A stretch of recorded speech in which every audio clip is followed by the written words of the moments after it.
नमस्कार, आप देख रहे हैं न्यूज ब्रीफ। मैं हूं आपके साथ आशा सरमाल। चलिए शुरुआत करते हैं जम्मू कश्मीर से जुड़ी खबरों की। उधमपुर के ही चोर पंजवा इलाके में कुछ संदिग्धों की मूवमेंट देखे जाने पर वहां अतिरिक्त सुरक्षा बलों की टुकड़ियां रवाना कर दी गई हैं। कठुआ के साथ सटे हुए इस इलाके में पुलिस द्वारा पिछले कुछ दिनों से सर्च ऑपरेशन चलाया जा रहा था और अब 2 संदिग्ध देखे जाने की सूचना मिलने पर इस अभियान में तेजी ला दी गई। रियासी उधमपुर रेंज के ही डीआईजी ने ये जानकारी देते हुए बताया कि वहां पर घना जंगल है और इस आग के यहाँ जो संकेत हैं वो मिल रहे हैं, इस बात के संकेत मिल रहे हैं कि संदिग्ध आतंकी वहां पर छिपे हो सकते हैं। यही वजह है कि वहां पर अतिरिक्त टुकड़ियां रवाना कर दी गई।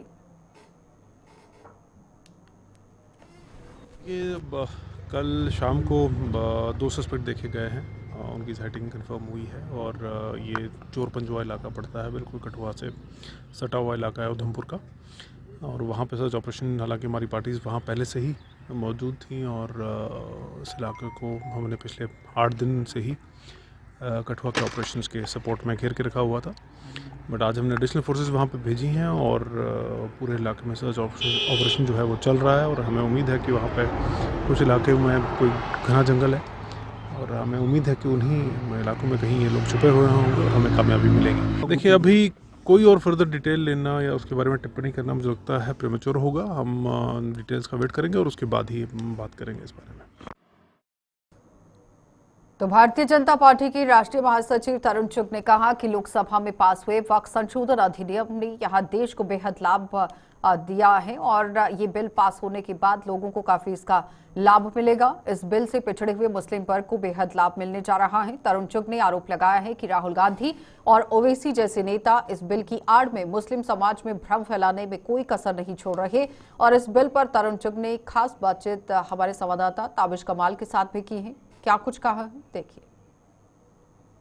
सर, बात करने के लिए बीजेपी राष्ट्रीय महासचिव तरुण चुग जी हैं। सर, लगातार को लेकर के एक मिथक तैयार किया जा रहा है कि ये मुसलमानों के खिलाफ है और बीजेपी मुसलमानों के खिलाफ काम कर रही है। लोकसभा में वक्फ संशोधन अधिनियम पास होना देश के लिए बहुत अच्छा कदम है। मैं बधाई देता हूं सारी टीम को, क्योंकि इसके पास होने के बाद गरीब मुस्लिम्स, गरीब बेसहारा विधवा मुस्लिम बहनें, गरीब लाचार अनाथ गरीब महिला बच्चों, उनके लिए एक सुखद कदम होगा। उनको सहारा मिलेगा। राज्यसभा में भी अधिनियम पारित होने का बनेगा और कानून बनेगा और देश में गरीब मुस्लिम और गरीब मुस्लिम बहनों को, गरीब बच्चों को सवेरा मिलेगा। लेकिन विपक्ष और राहुल गांधी और ओवैसी जैसे नेता सिर्फ मुस्लिम समाज को भ्रमित करने का काम कर रहे हैं। आर्टिफिशियल फेयर खड़ा किया जा रहा। यह विधेयक वक्फ में पारदर्शिता और जवाबदेही लाने के लिए है। गृह मंत्री अमित शाह जी ने स्पष्ट किया है, सदन के पटल पर कहा है कि वक्फ संपत्तियों में किसी गैर मुस्लिम की दखल नहीं होगी, नहीं होगी, नहीं होगी। दशकों से वक्फ बोर्ड के नाम पर करोड़ों की जमीन की जो लूट हुई है, 100 साल तक की लीजें दी गई हैं, निजी सौदेबाजी की और पैसे का कोई हिसाब नहीं रखा गया, केवल लूट और खसूट के माध्यम से गरीबों को लूटा गया है। कांग्रेस और सपा की बयानबाजी सिर्फ तुष्टीकरण की राजनीति है। अब हर वक्फ सौदे की रजिस्ट्रेशन होगी, रिकॉर्ड होगा, सार्वजनिक निरीक्षण होगा और वक्फ संपत्तियों से होने वाली कमाई का उपयोग शिक्षा, स्कॉलरशिप, स्वास्थ्य सुविधा, रोजगार कार्यक्रमों के लिए होगा और गरीब बेसहारा विधवा बहनों को और अनाथ बेसहारा बच्चों को इसका लाभ मिलेगा। एक बहुत अहम सवाल है सर, मुसलमानों को ये डर दिखाया जा रहा है कि उनकी दरगाह, खानखा, उनकी ईदगाह, उनके मज़ार छीन लिए जाएंगे। आर्टिफिशियल फेयर क्रिएट किया जा रहा। कांग्रेस और सपा जैसे दलों ने वक्फ संपत्तियों को वोट बैंक के इस्तेमाल करने के कारोबार के रूप में इस्तेमाल किया है। वक्फ बोर्ड को अपनी पार्टी के कार्यकर्ताओं से बढ़कर उसे रियल स्टेट कब्जा एजेंसी बना दिया है। रियल स्टेट कब्जा एजेंसी की तरह चला है। अब नरेंद्र मोदी जी की सरकार जवाबदेही तय कर रही है तो इन दलों के अंदर खलबली मची है, लुटेरों में खलबली मची है। और जिन लोगों ने शाहबानों से लेकर ट्रिपल तलाक तक मुस्लिम महिलाओं के अधिकारों को कुचला हो, उसका विरोध किया हो, वो आज धर्म के नाम पर सियासत कर रहे हैं। यह विधेयक संविधान के खिलाफ नहीं बल्कि संविधान की मूल आत्मा पारदर्शिता, न्याय और समानता के पक्ष में है, गरीबों के पक्ष में है। बहुत शुक्रिया सर बात करने के लिए। वीडियो जर्नलिस्ट साजिद के साथ ताबिश। तो वक्फ बिल का पुरजोर विरोध कर रही कांग्रेस पार्टी की सुरनकोट इकाई ने आज सरकार के खिलाफ प्रदर्शन किया और कांग्रेसियों ने आरोप लगाया है कि भाजपा सरकार धर्म की राजनीति कर रही है और वक्फ बिल इसका जीता जागता सबूत है। उन्होंने केंद्र सरकार से फौरन इस बिल को रद्द करने की मांग की। वापस लो वक़्फ़ बिल को, वापस लो वक़्फ़ बिल नामंजूर वक़्फ़ बिल नामंजूर। कल जिस तरह बिल जो है पार्लियामेंट के अंदर वक़्फ़ जो बिल है वो पेश किया गया है, उसकी पुरजोर तरीके के साथ जो है सुरनकोट के लोग ही नहीं बल्कि जम्मू कश्मीर के और भारत के तमाम मुसलमान लोग जो हैं काफी कल से परेशान हैं और उनके खदशात जो है जाहिर हुए हैं। ये वक़्फ़ बिल जो कल पार्लियामेंट में पेश किया गया है, ये समझ लो कि मुसलमानों की गर्दनों के ऊपर खुंडी छुरियां चलाई गई हैं। हम इसकी मजम्मत करते हैं और इस बिल को जो है मुसलमानों के ऊपर ठोसा ना जाए।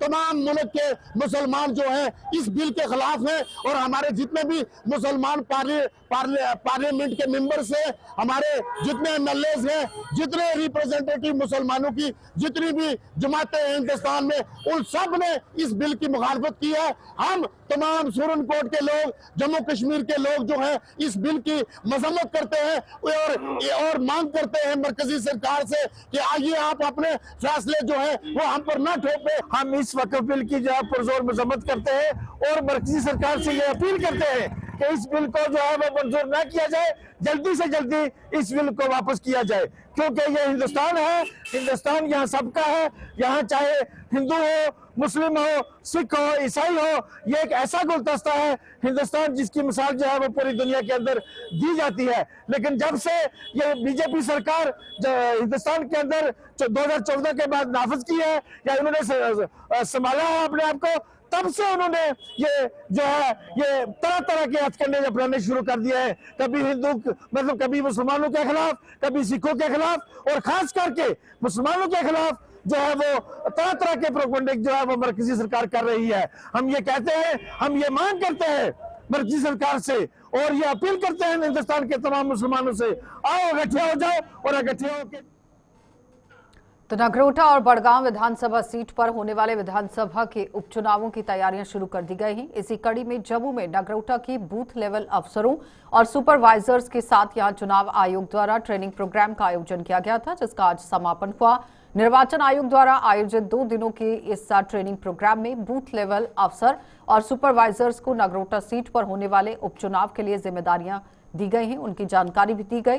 और ये भी बताते चलें कि नगरोटा विधानसभा सीट से निर्वाचित विधायक देवेंद्र सिंह राणा का पिछले साल निधन हो गया था, जबकि मुख्यमंत्री उमर अब्दुल्ला ने बड़गाम सीट छोड़ दी थी, जो मौजूदा समय में गांदरबल विधानसभा के विधायक हैं।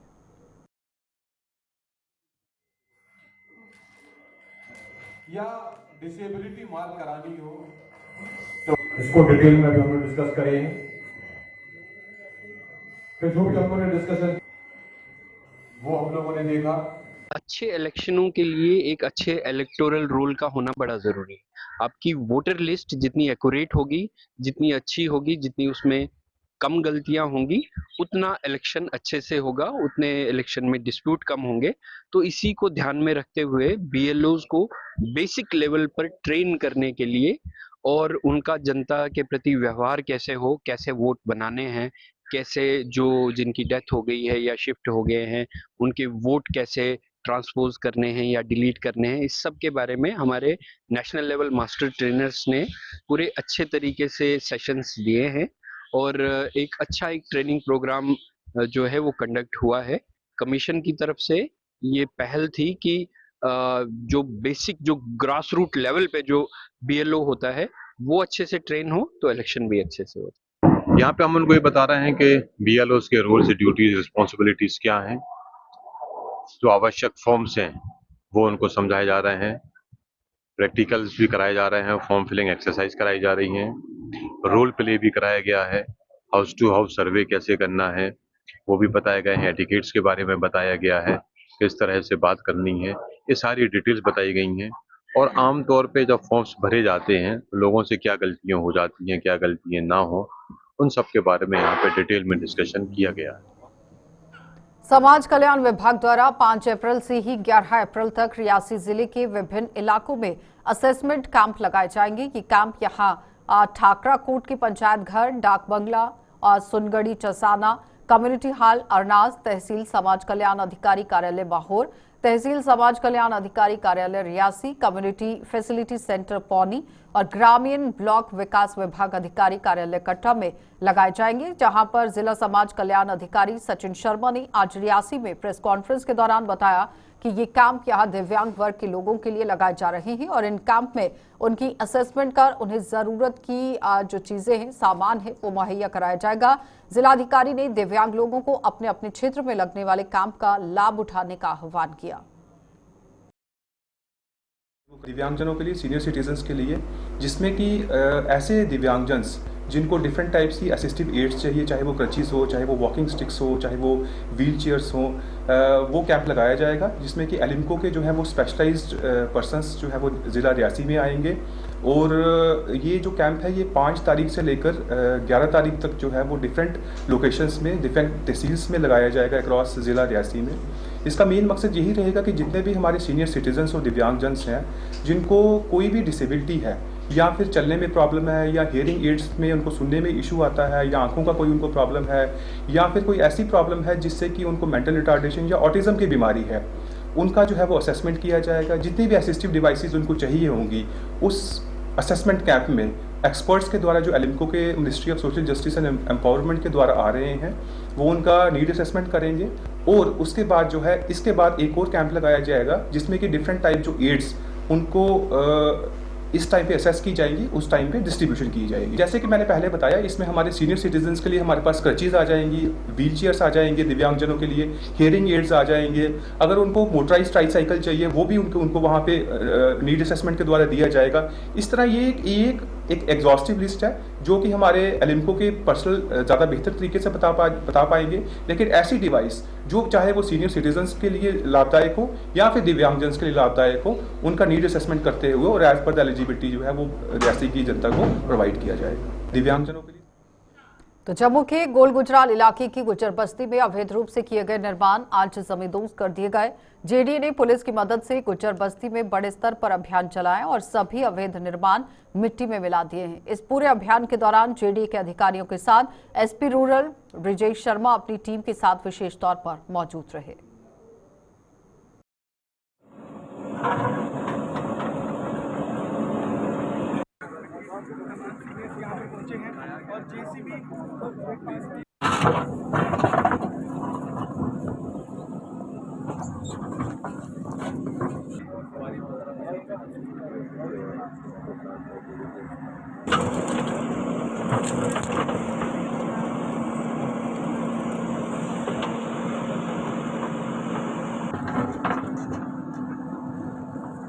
बड़े पीसफुल तरीके से यहाँ पे जो है डिमोलिशन ड्राइव जो है वो कंप्लीट हुई है और इसमें काफ़ी जो थे इलीगल कंस्ट्रक्शन जो हुई थी वो घर जो है वो तोड़े गए हैं। तो मेरी आपके माध्यम से लोगों से यही रहेगा कि जो जेडीए की लैंड है इस पे कोई किसी की जम्मू कश्मीर डेली वेजर संघर्ष समिति ने आज ग्रामीण विकास विभाग में बतौर माली और चौकीदार सेवाएं देने वालों के समर्थन में प्रदर्शन किया है। समिति ने सरकार पर इन मालियों और चौकीदारों की अनदेखी करने का आरोप लगाते हुए कहा कि ना तो पूर्व और ना ही मौजूदा सरकार इनकी सेवाओं का कोई संज्ञान ले पाई है। समिति ने आरोप लगाया है कि इन लोगों के फंड्स जारी होने के बावजूद भी इन्हें फूटी कौड़ी तक नहीं मिल पाई है, जिसकी शिकायत एंटी करप्शन ब्यूरो और सीबीआई से भी की जाएगी।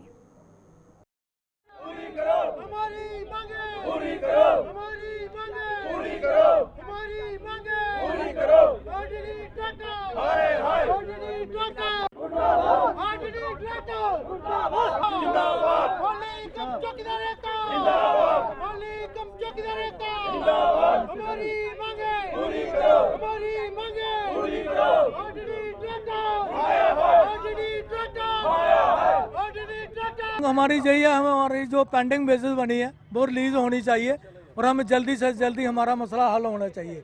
हम यही चाहते हैं कि जो हमारी गवर्नमेंट के पास हमारा पैसा है वो हमें रिलीज हो। हम बच्चों को फीस नहीं दे रहे, कितना पैसा चढ़ गया, बिजली के किराए हैं, खाने पीने में हम बिल्कुल खाली हो चुके हैं, ना दिहाड़ी लगाने के काबिल हैं। आज आज से कोई 10-12 दिन पहले हमारे पुंछ में हमारे जुनूस कोहली जी उनकी डेथ हो गई। जब उन्होंने बजट सुना कि उसमें मालिकम चौकीदारों को कोई नाम नहीं है, वो उसी धमाके से उनकी डेथ हो गई। तो बड़ी शर्म की बात है, डिपार्टमेंट ने आज तक एक कुछ नहीं किया। डायरेक्टर साहब के पास जाओ जब ये जम्मू कश्मीर के अंदर पिछले 22 साल से ये लोग काम कर रहे हैं डिपार्टमेंटों के अंदर रूरल डेवलपमेंट में। ये मालिकम चौकीदार हैं जो पंचायत घरों के अंदर काम करते हैं, सफाई का, चाय पिलाने का या पानी पिलाने का। और तमाम डीसी, बीडीओ, एमएलए, मंत्री, सरपंच जब पंचायत घर के अंदर जाते हैं यही लोग उनकी सेवा करते हैं। तो मुझे बताइए पिछले 22 साल से उनको ये तक नहीं दिखा कि ये लोग अगर काम कर रहे हैं तो बिना पैसे के कैसे, वो इन्होंने जमीनें भी दे रखी है पंचायत घरों के अंदर। और आज तक पिछले 2003 से लेके टिल नाउ अभी तक जो है कोई वेजिस, कोई पैसा इनके खाते में नहीं गया। जो सबसे बड़ा स्कैम मैं मानता हूं कि इनके साथ हुआ, इन गरीबों के साथ हुआ, जिसके चलते हमने जो है आरटीआई लगाई है कि आखिरकार वो कितना पैसा आया, किसके खाते में गया, किसके पास पहुंचा और कितना पेंडिंग पड़ा हुआ है। और जिसके चलते हम लोग कल या परसों एंटी करप्शन डिपार्टमेंट को भी ये फाइल सौंपने वाले हैं और सीबीआई को भी देने वाले हैं कि आखिरकार इतने देर से पैसा पेंडिंग क्यों पड़ा है, अगर पड़ा है तो वो किसके पास है। पवित्र चैत्र नवरात्रों के छठे दिन देश के साथ साथ जम्मू कश्मीर में भी मां भगवती की मंदिरों में आस्था का सैलाब उमड़ रहा है। मंदिरों में आज श्रद्धालु मां की छठी स्वरूप यानी कि मां कात्यायनी की पूजा अर्चना कर सुख समृद्धि की कामना कर रहे हैं। जम्मू संभाग के मंदिरों में भी आज सुबह सवेरे से श्रद्धालुओं का तांता लगना शुरू हो गया। बाहुफोर्ट स्थित मां काली की मंदिर की भी छटा देखते ही बन रही है, जहां श्रद्धालु लंबी लंबी कतारों में लगकर पवित्र भवन में शीश नवा रहे हैं और मंदिर में सुरक्षा के कड़े इंतजाम किए गए हैं। हर किसी की जांच पड़ताल की जा रही है और उसके बाद ही भीतर जाने की इजाजत दी जा रही है।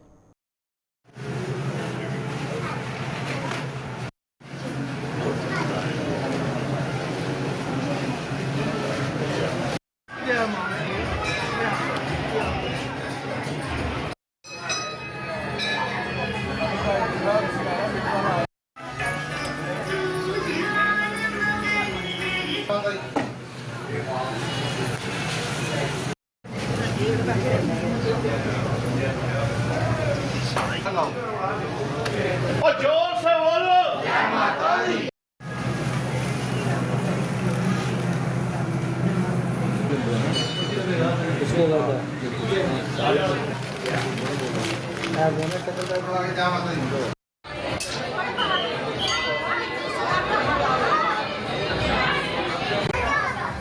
जय माता की। आज षष्ठम नवरात्र है। माता कात्यायनी छठे नवरात्र में मां के इस रूप की पूजा करने से पुण्य बल की प्राप्ति होती है। कात्य गोत्र से विश्व प्रसिद्ध कात्यायन भगवती की कठिन तपस्या की। इनकी इच्छा के अनुरूप से मां भगवती ने उनके घर में पुत्री के रूप में जन्म लिया और उनका गुण शोध कार्य है। इसलिए इस वैज्ञानिक युग में कात्यायनी का महत्व सर्वाधिक हो जाता है। ये वेदनाथ नाम स्थानक में प्रकट होकर वहाँ पर विराजमान होती हैं। ये अमोघ फलदायिनी हैं।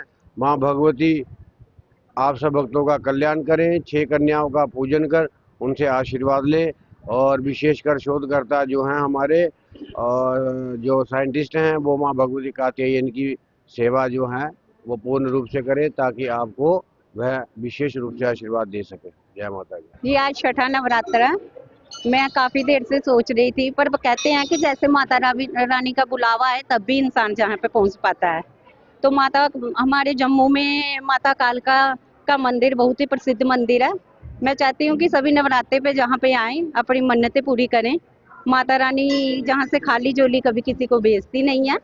हमारे जम्मू के शहर में जब भी जिगर आता है तो माता वैष्णो देवी का और माता बावे वाली का सबसे पहले नाम आता है। बाहर के बहुत दूर से आई हुई संगत जहाँ पे दर्शन करने के लिए आती है। और मेरे सबसे यही प्रार्थना है कि माता रानी के मंदिर में आएं और यहाँ पे मन्नतें पूरी करें अपनी आकर।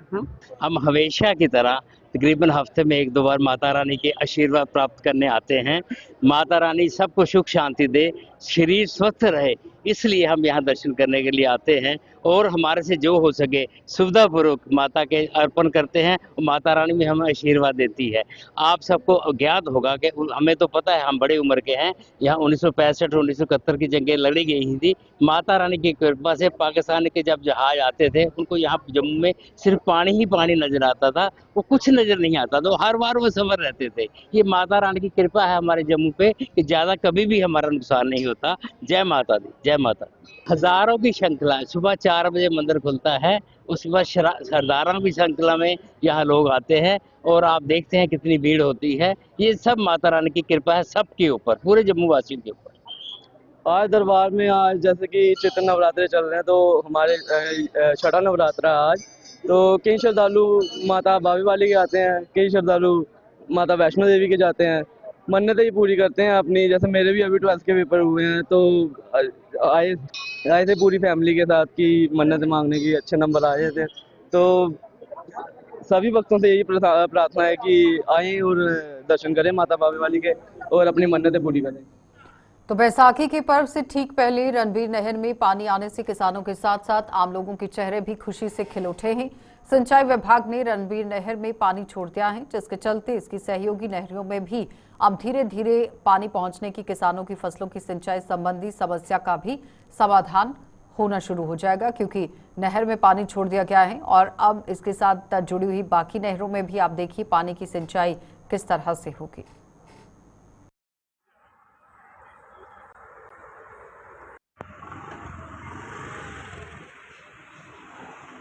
इससे चलो थोड़ा बहुत राहत मिल जाएगी। अभी यही है कि जो छोटी नहरें हैं उधर भी पानी छोड़ा जाए। नवा शहर एरिया तो काफ़ी इस पर डिपेंड है, इसलिए जो ये है चलो थोड़ी राहत है, क्योंकि जो स्टाले वगैरह हैं चलो अभी सूख गए हैं, तो इसलिए थोड़ा पानी देंगे। अभी नहर खुल गई है, थोड़ा बारिश भी नहीं हुई, इस वजह से जल्दी खोली है, नहीं तो बैसाखी पे छोड़ते थे।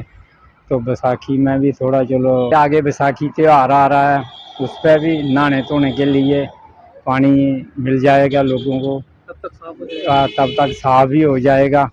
इसलिए ये लेट थोड़ा बारिश के कारण जल्दी छोड़ दिया, नहीं तो बैसाखी पे छोड़ देंगे। ये जो रणबीर नहर का जो पानी छोड़ा है, किसानों के अंदर खुशी है, बहुत खुशी है।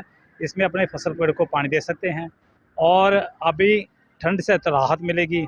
और वैसे भी इतनी गर्मी है, गर्मी से भी 1-2 दिन में साफ हो जाता है, तो इसमें नहाते भी हैं, पानी में नहाते हैं और बहुत सारा काम इस पानी की मदद से हम करते हैं। तो रणबीर नहर का पानी छोड़ने से पूरी जम्मू कश्मीर में, जम्मू में पूरी खुशहाली है। किसान बहुत खुश हैं, लोग बहुत खुश हैं और बहुत से काम जो हमारे जो पानी के उसमें निर्भर करते हैं वो इससे हमारा पूरा हो जाएगा। बिल्कुल जी, पूरी खुशी की लहर है, 100% खुशी की लहर है। ये पानी छोड़ना चाहिए था, टाइमली छोड़ दिया। ये मैं सरकार का बहुत शुक्राना अदा करता हूँ कि आपने बिल्कुल टाइमली पानी छोड़ दिया और उससे मतलब किसानों को, लोगों को, प्राइवेट को आना जाना वैसे गर्मी से पूरी। सुरनकोट में चोरों के हौसले किस कदर बुलंद होते जा रहे हैं, इसका एक जीता जागता सबूत देखने को मिला है। चोरों ने बीती रात सुरनकोट में 1 नहीं, 2 नहीं, 3 नहीं बल्कि 6 दुकानदारों को ही यहां पर आप देखिए दुकानों में एक साथ सेंधमारी करी है और वहां से माल उड़ाकर चलते बने हैं। चोरों ने दुकानों से कीमती सामान के साथ साथ नकदी भी चुरा ली है और आज सुबह इसकी जानकारी मिलने पर इन सभी दुकानदारों के होश यहां उड़ गए और दुकानदारों के अलावा सुरनकोट के आम लोगों ने इस वारदात के लिए सुरक्षा व्यवस्था को जिम्मेदार ठहराया है। चोरी की इस वारदात को यहां पर जब देखा गया है तो आप देखिए सीसीटीवी कैमरा खंगालने की कोशिश हुई और सीसीटीवी कैमरा में भी ये पूरी फुटेज जो है वो कैद हो गई है, जिसके आधार पर पुलिस चोरों की तलाश में जुट गई है।